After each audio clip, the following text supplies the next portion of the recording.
Double check. Pengi salamin. Patingin ka.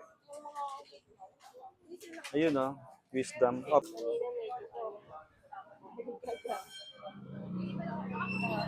Ate Nildy, pakihawak. Ready mo na yung bulak ha. Kagat ka nga ate. Bulak sis. Open te. Pakiamoy mo ate. Hindi, joke lang, joke lang. Ate, ba't inintay mo pang mag-dental bago mo pabunot yun? Hindi ko makalain na meron po kami. Ba't di mo pinapabunot yun? Eh, laki ng butas. Sana papabunod ko na nga lang sana yun. Sa, Kaso nga sa lang, private. hindi ko dyan lang kay Doc Nelson. Private nga. Private. Eh kaso biglang dumating, kung alam ko nung may ganito, sinabi niya sa akin. Ngayon, ngayong araw mo lang Hindi po, nalaman. ngayon lang po. Swerte. Kaya nga po. At least nagkita tayo ulit, di ba? Teka lang, hanga lang. Okay, kakagat ka ate. Get well!